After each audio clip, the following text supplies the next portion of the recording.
Taste the Daily. தாம்பரத்தில் மாநகராட்சியில் கழிவுநீர் தேங்கியுள்ளதால் தொற்றுநோய் பரவும் அபாயம் ஏற்பட்டுள்ளதாக அப்பகுதி மக்கள் குற்றம் சாட்டுகின்றனர். தாம்பரம் ரங்கநாதன் தெருவில் கழிவுநீர் குளம் போல் தேங்கியுள்ளது. இதனால் அப்பகுதியில் கடும் துர்நாற்றம் வீசுவதோடு நோய் தொற்று பரவும் அபாயம் உருவாகியுள்ளது. இதுகுறித்து மாநகராட்சி அதிகாரிகளிடம் பலமுறை புகார் தெரிவித்தும் பயனில்லை என வேதனை தெரிவிக்கும் அப்பகுதியினர் திறனற்ற ஸ்டாலின் அரசு விரைந்து கழிவுநீரை அகற்ற நடவடிக்கை எடுக்க வேண்டுமென கோரிக்கை விடுத்தனர். தென்காசி மாவட்டம் குற்றால அருவிகளுக்கு சுற்றுலா பயணிகள் ஐயப்ப பக்தர்களின் வருகை அதிகரித்துள்ளது.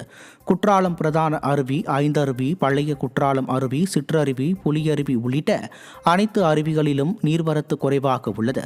இருந்தபோதிலும் சுற்றுலா பயணிகள் ஐயப்ப பக்தர்கள் அருவிகளில் குளித்துவிட்டு செல்கின்றனர்.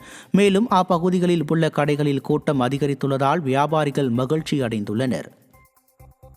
பென்சில் புயல் எதிரொலியாக சேலம் மாவட்டம் சரபங்கா நதியில் வெள்ளப்பெருக்கு ஏற்பட்ட நிலையில் ஸ்டாலின் அரசின் அலட்சியத்தால் மூதாட்டி ஒருவர் உயிரிழந்த அவலநிலை ஏற்பட்டுள்ளது. சரபங்கா ஆற்றில் வெள்ளப்பெருக்கு ஏற்பட்டு தரைவழி பாலங்கள் தண்ணீரில் மூழ்கியது. இந்நிலையில் ஆராயி என்ற மூதாட்டி அரசிராமணி பகுதியில் உள்ள சரபங்கா ஆற்றை கடந்து சென்றபோது எதிர்பாராத விதமாக ஆற்று நீரில் அடித்துச் செல்லப்பட்டு உயிரிழந்தார்.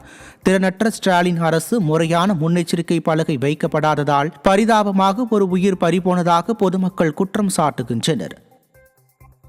திருப்பூர் மாவட்டம் சேமலைக்கவுண்டன் பாளையத்தில் ஒரே தாய், தந்தை, மகன் என 3 பேர் கொல்லப்பட்ட வழக்கு தொடர்பாக பல்லடம் சுற்றுவட்டார பகுதிகளில் கம்பளி மற்றும் போர்வைகளை விற்கும் வடமாநில தொழிலாளர்களின் கைரேகை மற்றும் ஆதார் அட்டை நகல் பல்லடம் காவல்துறையினர் சேகரித்து வருகின்றனர்.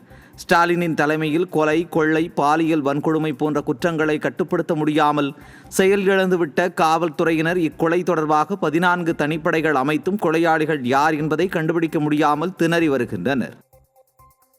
திருவண்ணாமலை மாவட்டம் ஆரணி அருகே ஏரியில் மீன்பிடிக்க சென்ற நபர் சடலமாக மீட்கப்பட்ட நிலையில் அவரது இறப்பில் மர்மம் இருப்பதாக கூறி உறவினர்கள் சாலை மறியலில் ஈடுபட்டனர். விநாயகபுரம் கிராமத்தை சேர்ந்த கூலி தொழிலாளி சுரேஷ் என்பவர் கடந்த வெள்ளிக்கிழமை மாலை அருகே உள்ள ஏரிக்கு மீன்பிடிக்க சென்றுள்ளார்.